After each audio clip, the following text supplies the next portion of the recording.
Hi guys, this is HCG Berry Babe. I have nothing really to report, but many of you have told me that I really don't have to have an agenda. So here I am, not having an agenda. Food is still not within P2 guidelines. I'm still way above LIW. Still haven't broken the 170 mark. Hope for tomorrow, still on the juice. Have not been doing my second sublingual dose in the evening. And I don't know if that makes it harder for me to stay closer to protocol in the daytime. I don't know. I'm going to have to give some thought to whether I'm going to do second dose tonight. In my life, bit of stress in terms of financial. As many of you know, I am coming off 11 years teaching at the middle school level as a special education teacher. Had not a good relationship with the last principal, and as I'm eligible to retire this summer, finagled a voluntary layoff this last year. And I've been looking around to see what else I could do. If I retire from teaching, I cannot do any sort of quote-unquote core service. I can't substitute teach.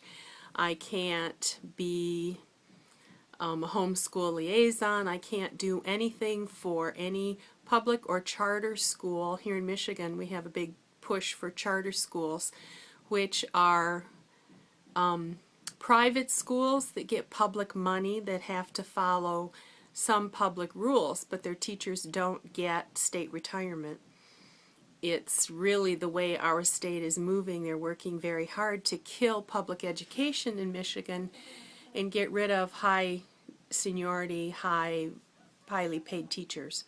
So it worked for me. Here I am, not teaching. But as you know, I have started working with ADHD kids, and I'm real optimistic about that. One of the mothers that I met with at the Catholic school had said, had been prepared to pay me, and I said, no, I'm doing this for the students at this school on a voluntary basis. I said, you can pay me by letting other people know that you're pleased with my service, and then they will pay me. And she said, oh, I already have. And she had given my name to her son's doctor, who happens to also be a parent at the school. And her son's doctor has just left a children's clinic and is now out on her own. So I had been looking for a doctor to refer parents to in terms of medication if they were interested, or diagnosis for ADHD, so that may end up being a very good connection. So that was exciting to me. This doctor is also a potential for HCG clinic in this area. I don't know how, I'm having trouble moving forward with that.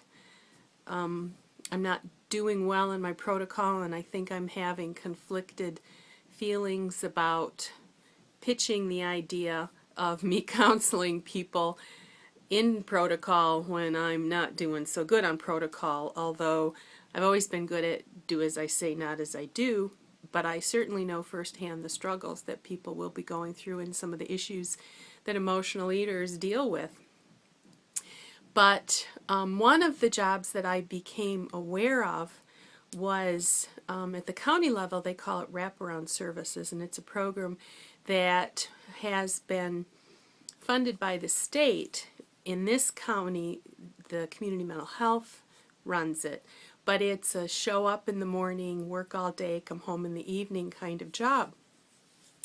But there's another kind of a mini version of the job. They don't call it wraparound specialist, they call it case manager. But basically you have an individual or a family that's in crisis.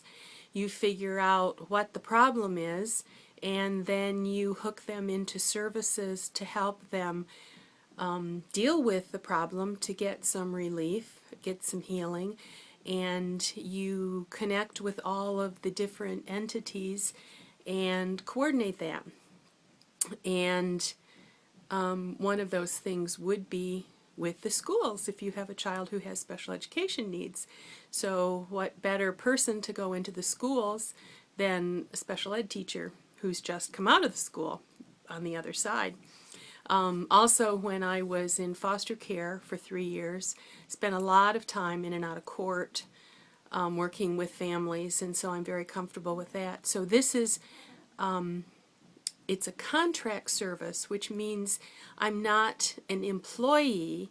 I am an independent contractor, and I make arrangements with them to provide services, and then I'm paid based on the amount of service that I do, which would leave me some latitude to meet with ADHD families at schools, or to sit in on IEPs, or even to see clients on that caseload in the evening so that I could see my ADHD families during the school day. So I had submitted my resume and didn't hear. So finally I emailed their office and got an immediate response, and I have an interview a week from Friday.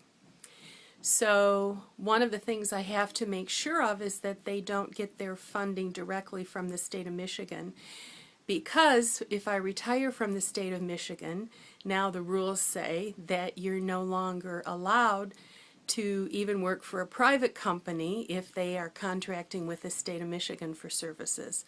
I would lose my pension during the time that I was doing that. So my pensions are not very large, but large enough to offset the lower income that I probably would be earning as a case manager. So not being an employee, I'm hoping that they will see me as being an asset and offer me an opportunity. The only thing I'm worried about is with my ADHD, I tend to be a diddler. I like to set up systems because I like to be organized, and I can spend a lot of time making systems and not doing the work that I really don't want to do. And so their website saying, if you're interested in this position, they want you to be a real go-getter. And I can be a go-getter, but I also can be a sit on my butter. So we're kind of blowing through the savings, and I was starting to worry about what was going to happen. When my husband retired, he left so that we could preserve the medical benefits, and it was his idea to get a job of sorts. And he did for a time, and it didn't work out real well for him. And so now he's kind of given up on that. So even though I'm just a year younger than he is, he's looking to me to be the primary breadwinner. So I'm not ready to be a pensioner yet. I want to be out there. I want to be active. So while the wraparound specialist for the county as an employee would probably give more financial security, it would also really clip my wings in terms of having somebody always looking over my shoulder. And being a private contractor, the expectation would be a little different. If I were stopping here or stopping there in the middle of the day, that's my business. That's not really the employer's business, because I don't have an employer. So that's kind of exciting, looming on the early near future, and I'm really hoping that I at least get to try this. If you can hear thud, thud, thud, that's my daughter right below me on the treadmill. So that's what's happening with me, and it's very possible that my preoccupation with finances is causing stress which then triggers the emotional eating. I'm hoping that once I feel a little more secure in what's happening, that maybe then I can get back on track. My husband's brother died 2 years ago, and tomorrow is his birthday, and so we're going to Lansing, which is about an hour and 20 minutes from here, to visit the cemetery, and that's where that really good pizza is. So I'm not real optimistic about P2 for tomorrow. So we'll see. But here I am. I'm checking in and just taking you along for the ride. So that's all for now. Bye-bye.